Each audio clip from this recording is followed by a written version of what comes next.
The Seventh Tower by Garth Nix. Book 5. Into Battle. Chapter 13. Adras! Yelled Tal. We're stuck!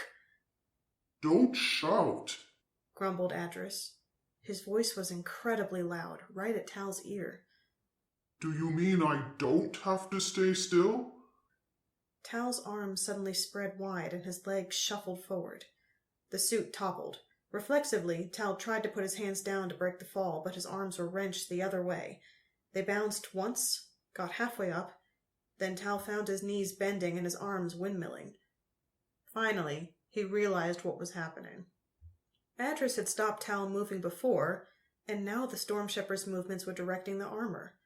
Tal was so much weaker that he was just a passenger inside the suit. Adras, he ordered, stay still for a moment. We have to work together. Adras obeyed, and the suit slowly settled down. Right. Adras, please follow my motions, but don't use too much strength or overdo it. I'm going to raise my left arm now. He started to raise his arm, felt Adras join in, and then the limb was jerking all over the place. Ow! Ow! Easy! Exclaimed Tal. Now the right arm. It took quite a lot of practice, but eventually they managed to work out how to move inside the suit. Tal moved first, then Adras would join in, using only a fraction of his strength. Tal was glad no one could see them as they jerked about the cave, occasionally crashing into the walls and falling down. Even when they'd worked it out, their movements were still stiff and clumsy. They headed out of the cave. Tal wanted to stop near the entrance and have a look around, but missed time stopping, so they staggered out and tipped over. When they got up, Tal cursed and Adras complained, until the chosen boy suddenly realized that he didn't know if sound traveled outside the armor or not. That shut them both up. Fortunately, they didn't seem to have attracted any attention, at least not with the noise. Tal was further alarmed to see just how bright the suit was out in the night. Not as bright as the sunstone, but the rainbow surface did glow, even before he started the defensive spells that would make it burn red hot. They needed to get under the ash quickly. Tal started for the lake and quickly waded in. He had a moment's worry as the ash closed over his head, but the suit was airtight. Or at least ash-tight. Even though the ash was mixed with clear crystal, it was still very hard to see more than a few stretches through it. Tal took a few steps down the steeply shelving lake bed before he thought about another problem. Without knowing where he was going, he could easily get lost or turned around. How was he going to find the Empress's island? He thought of Mila then, and her unerring sense of direction on the ice. What would Mila do if she were here? Follow a bridge, came the answer. Tal smiled as he thought of Mila telling him what to do, but the smile faded as he recalled that she was probably dead too, gone to the ice. Someone else who was dead because of his actions. He was alone. Stop it, mumbled Adras. What? That feeling in your head when it gets all heavy and your heart aches, replied Adras. It makes me sick. Tal didn't answer. Instead, he started moving along the lakeshore, keeping his helmet just a fraction out of the ash. The big South Bridge, one of the main bridges to the central cluster of chosen houses, was about 800 stretches away. He would follow the shoreline to it, then follow the bridge's foundations out. As he got closer to the bridge and its steady sunstone light, Tal went deeper into the ash to avoid detection. He was surprised to find, as he went deeper, that the lake bed was not as smooth as he'd imagined. It was often broken up, and there were deep holes and crevices. He had to pick his way carefully, and several times he almost fell into what might be a very deep pit. The biggest problem was that he only ever saw them at the last second because the visibility was so bad. At least that was the biggest immediate problem. Tal couldn't help remembering the sudden disappearance of the stunned Kerfer. Something really big and really hungry was down here in the ash. He really, really hoped it wasn't looking for dessert after its Kerfer dinner. It took what seemed like hours before he reached the big South Bridge. In fact, he almost walked straight under it and continued on, but he ran into some cut squares of stone. That made him turn back to shallower waters, carefully poke his head out, and check his position. He was under the bridge. Sunstone light shone down to either side. He could certainly hear through the suit, he discovered, because there were heavy footsteps above and the sound of voices. Tal tried to hear what they were saying, but they were too far above. All the bridges and the houses stood at least 40 stretches above the lake, probably to ensure the chosen's safety from things with long tentacles. Tal strode back down the sloping lake bed in what he hoped was the same direction as the bridge. It was, as discovered before long when he almost walked straight into a pylon, built of massive blocks of shaped stone. It was hard to tell in the constantly changing light from the suit, but to Tal it looked like the stone was a dark green, not volcanic gray or black, which meant it had been quarried somewhere else and brought to the crater. Tal slowly worked his way around to the other side of the pylon. He was about to launch off deeper into the lake in the hope that the next pylon wouldn't be far away, when he saw a faint glow off to his right. A soft violet light, diffused by the ash. He hesitated for a moment, then decided to investigate. Just in case, he kept one finger on the red loop on his chest, the one that would make the suit super hot on the outside. And only on the outside, he hoped. When he got closer, Tal saw that the light came from a cluster of sunstones. They were grouped at the top of a long pole that was thrust deep into the lake bed. Tal lumbered closer still and saw that it wasn't a pole. It was actually a giant harpoon made from chosen crystal, one of the few materials that was identical in both the Dark World and Ymir. There were sunstones all along the shaft, though most were long extinguished. Only the cluster at the end of the harpoon and some sunstones on the part of the point that was exposed were still shining. Weird, said Tal. Why was a giant harpoon stuck in the lake bed? How long do we have to stay in here? Adras asked plaintively. I want to fly. I need to see the sky. Soon, soothed Tal. The harpoon was an interesting mystery, but Adras was right. They shouldn't be wasting time. He turned away from it and started walking. Fortunately, the chosen who had built the bridge had also smoothed the lake bed underneath it. Tal discovered that this helped his navigation a lot. Whenever he encountered tumbled stones or broken ground, he worked back to where the lake bed was undisturbed. Even on the smoother ground, it was hard going. Adras tried to cooperate, but they had both reached the limits of their dexterity in the suit, and still rolled, lumbered, and tripped up.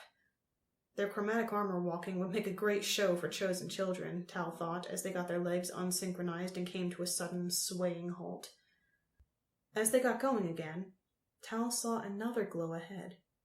It looked the same as the one he'd seen 100 stretches back. Had they gotten turned around somehow? He headed up to it, and for a few seconds was convinced that they had ended up back where they'd been. There was another harpoon, glowing with sunstones. But, Tal noticed, this harpoon had different patterns. It was another one, so at least they hadn't turned around. This time he went right up to the harpoon and gingerly touched the crystal. It didn't move at all, even when he pushed quite hard. He was about to withdraw his hand when Adras suddenly decided to help, shifting his cloudfish around to the front of Tal and exerting his full strength. The harpoon shifted, very slightly. Instantly, the remaining sunstones on it flashed brightly, and Tal felt a vibration run through the lake bed and up through his boots. "Stop!" he shouted. He pulled his hand back, but it just bounced on the inside of the glove. Adras did stop, but not for a second or two. In that short time, the harpoon shifted a finger width, and the sunstones flashed again. This time, the vibration through the lake bed was strong enough to shake Tal's teeth. He looked down and saw faint cracks running through the stone around the harpoon's point. "We'd better leave this alone," Tal said. Whatever the harpoons were part of, it was serious magic, and he had been stupid to interfere with it. You don't want me to pull it out? Asked Adras. Tal had the unpleasant sight of the Storm Shepherd's eyeball floating under his chin, so Adras could take a look. It could be useful.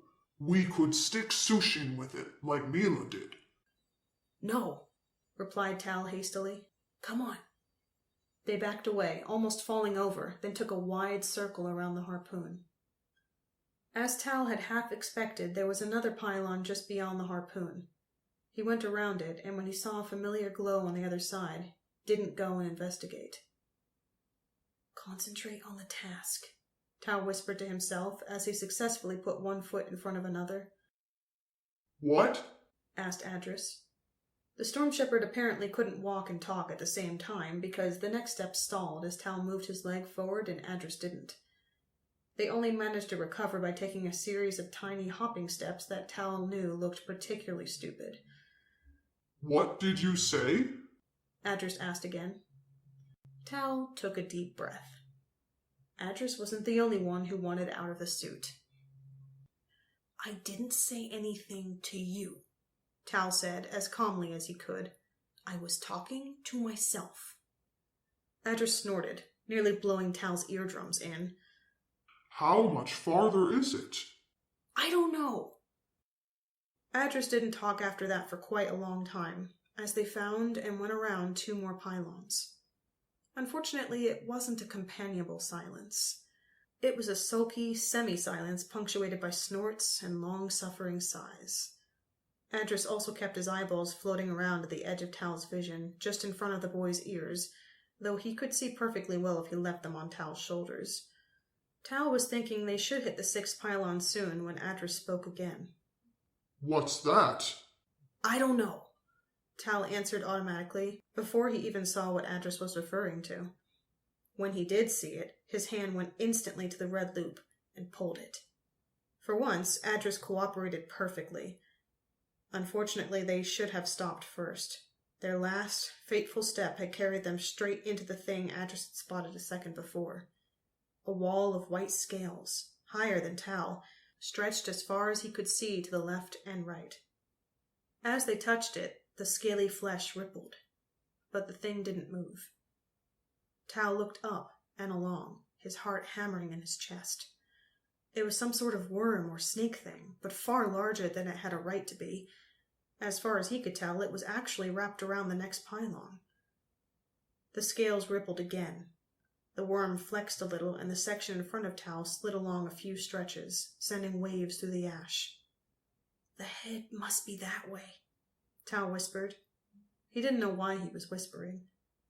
He started moving the other way, but as he moved, the worm moved too. It seemed to be irritated, the huge body rippling sideways as well as moving forward. Tal looked down at the front of the suit. It was no longer rainbow-colored, but a deep red that was verging into black. Tal felt no difference, but the armor was clearly working as Lokar had promised. It was turning red hot. It was turning red hot while they were right next to a gigantic worm, which at any moment could get annoyed and sweep its body across and turn Tal and Adras, armored or not, into pulp.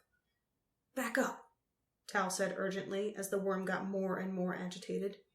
It was sliding back and forth and rolling its body, the scales lifting as if it sought to cool itself underneath. The worm rolled again, its vast body crashing down right where Tal had been a moment before. "Back! Faster!" shrieked Tal. He was windmilling his arms to stay upright as they staggered back. If they fell now, it would be all over. Then they hit something else. Tal tried to turn left, and Adras tried to turn right.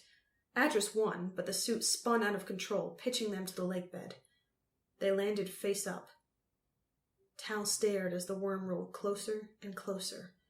Then he looked to see what they'd run into. He caught the briefest glimpse of a cavernous, bony mouth big enough to snap up a dozen suits of armor. Then it closed over him.